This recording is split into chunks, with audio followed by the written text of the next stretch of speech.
Do you know when you, your loved one, or anyone in the community is going through a mental health disorder? September is Mental Health Awareness Month, and as we all know, that mental health disorder can be treated but cannot be cured. Working as a mental health nurse in the behavioral health ED, I have the opportunity to see the many different mental health disorders, their treatment, and how they are sent to the different facilities for follow up care. Hi, my name is Evanity Star TV, and I'm here to educate you on mental health disorders as it relates to the different causes of mental health, the different mental health disorders, the different presentation in a patient with mental health disorder, the reasons why they are admitted, whether it be involuntary or voluntary, and how these patients are treated in the hospital during their stay. And if they have to go out into the community where they go, whether it be another institution or back to their family members. Mental health includes our emotional, psychological, and social well being. It affects how we think, feel, and act. It also helps determine how we handle stress, relates to others, and make healthy choices. Mental health is important to every stage of our life. Mental health includes our emotional, psychological, and social well being. It affects how we think, feel, and act. It also helps determine how we handle stress, relates to others, and make healthy choices. Mental health is important at every stages of our life, from childhood and adolescence throughout adulthood.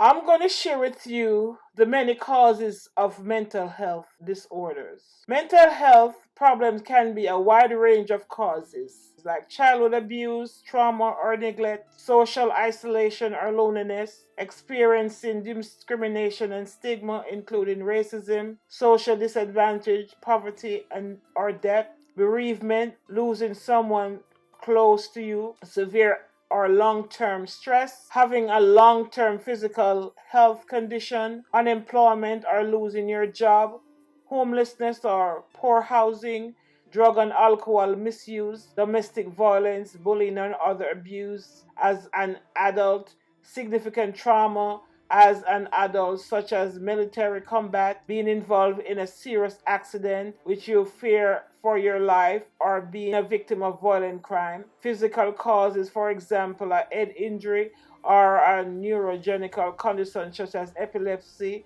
can have an impact on your behavior and mood. It's important to rule out potential physical causes before seeking further treatment for a mental health problem.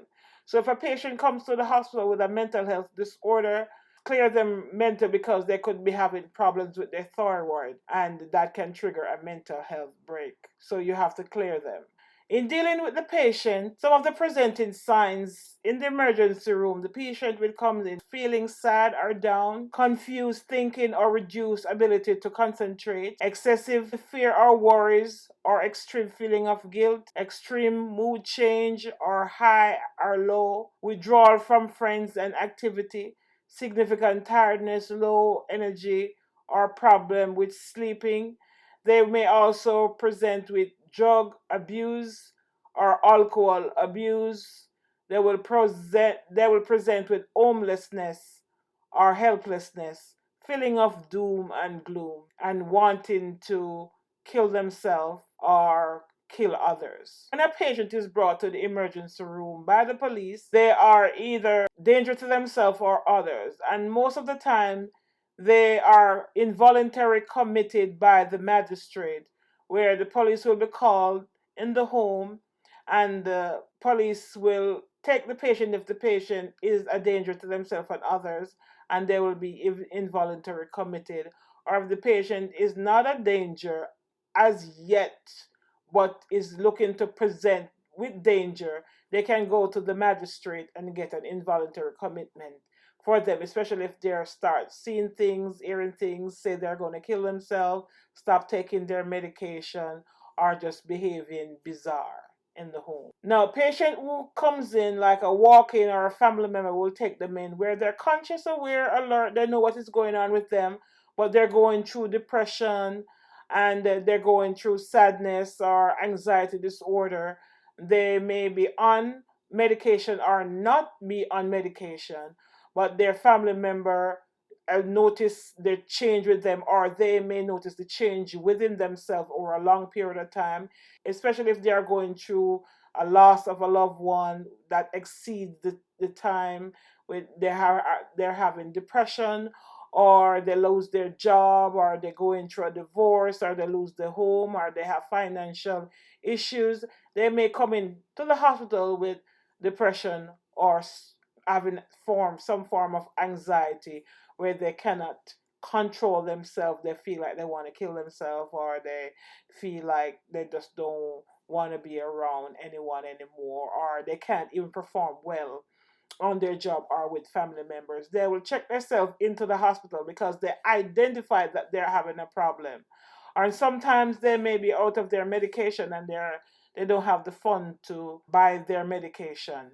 So in this case, they are admitted as voluntary individual. They can also refuse treatments. When they're in the emergency room, they're assessed by a psychiatrist, and they are sent to the unit, whether it be inpatient unit, or they are sent to my department, which is the behavioral health emergency room holding area for patient who is not so dangerous, or they can be dangerous where they're put in seclusion, but we don't get a lot of those type of patients. No two patients is alike, and they are given individual treatments according to their presenting signs and symptoms.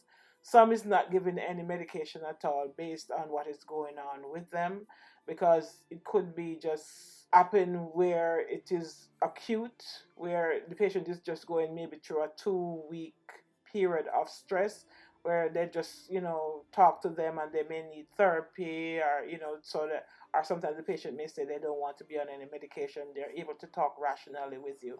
Some patients, they can't talk rationally with you. They don't even know where they are. They may become aggressive.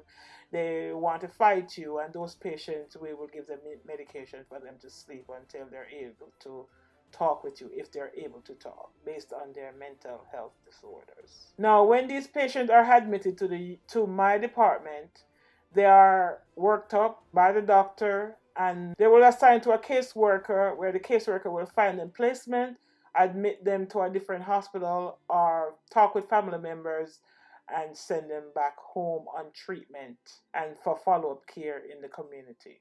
Now, this can be very difficult because most of the patients that we send home to communities, they end up back in the hospitals because they are non-compliant. They start becoming non-compliant with their medication at home, because many of them believe that they don't have a mental health disorder. They just feel like the medication is not working with them. They don't communicate with their psychiatrist, and they just do what they want to do. Once they start feeling better, they think that everything is okay until they start having another mental break.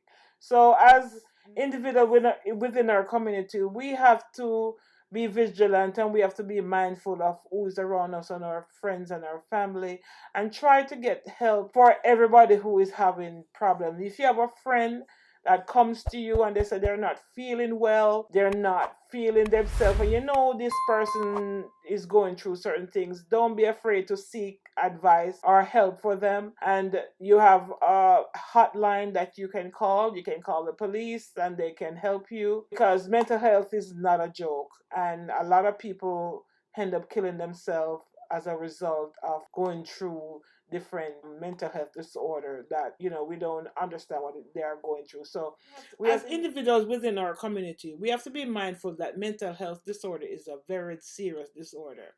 And if anyone within our family, friends, or our neighbor is going through mental health disorder, don't be afraid to seek advice or seek help for them. Call the police. Let them know what is going on with this individual. Don't care if they want to hate you after, as long as you're trying to seek help for these individuals, because they will definitely hate. Some of them will definitely despise you after you try to seek help for them, because that's not what they want, because they feel like they don't really have a mental health disorder.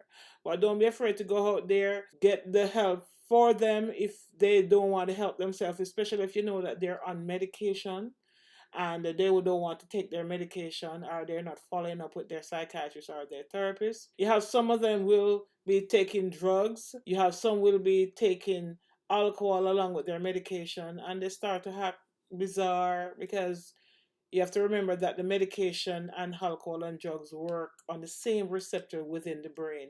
So this is going to have a compound effect where the individual is going to be going off really crazy. Either they go down if they're drinking rum, or they're going to get high if they're on other stimulant medication like crack cocaine and all of those things.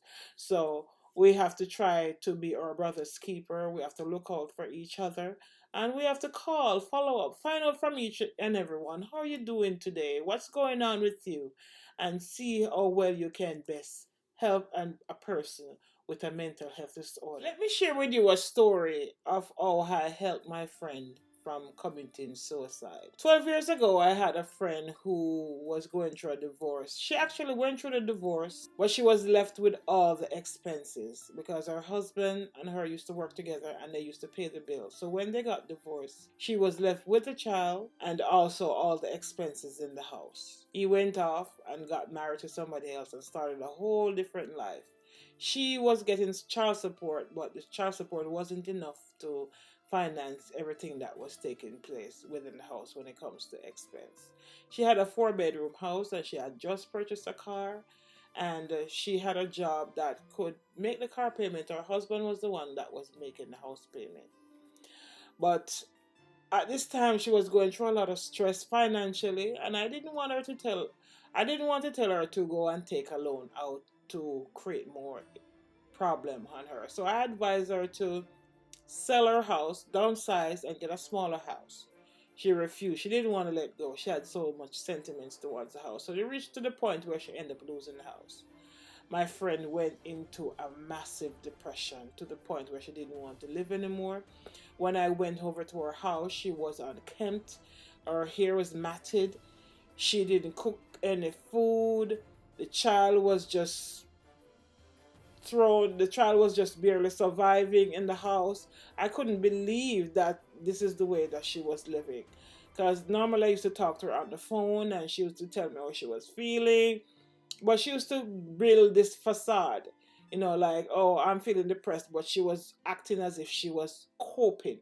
So I decided to stop over her house one day. And when I went into the room, to my dismay, she was in a dilapidated state. She was smelling. Her hair was disarrayed. Our child was dirty. The house was dirty. Plate was in the sink. Everything was just torn apart. So she admitted to me that she wanted to die. She didn't have any hope to live again. She wasn't going to work. So I had to call the crisis hotline. And the crisis hotline, they came and assisted her. They talked to her and then they called an ambulance and take her to the hospital. She was able to get help and she started on medication and she started coming around. And family member got involved and tried to help her because she didn't want to tell nobody nothing that was happening to her.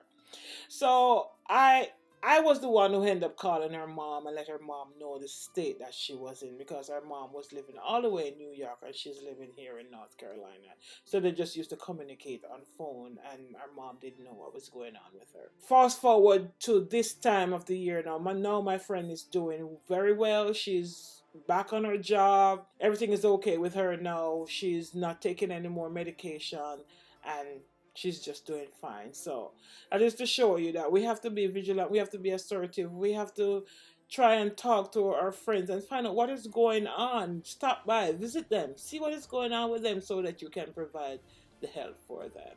Mental health disorder can affect at least one person in every household, if not everybody. Because I can tell you, there's a lot of dysfunctional homes, there's a lot of things that are happening with divorces, job loss, especially with this pandemic that happened the last year ago, that has put a lot of people into stress and causing people to lose their home and can't pay their bills. So guys, just continue to reach out to anyone who have a mental health disorder, because mental health disorder is very, very serious. So guys, I have now come to the end of my video. So if you like what I'm sharing with you, don't be afraid to like, share, subscribe, turn on the post notification bell so that you can be more informed of videos that I have posted. Thank you so much.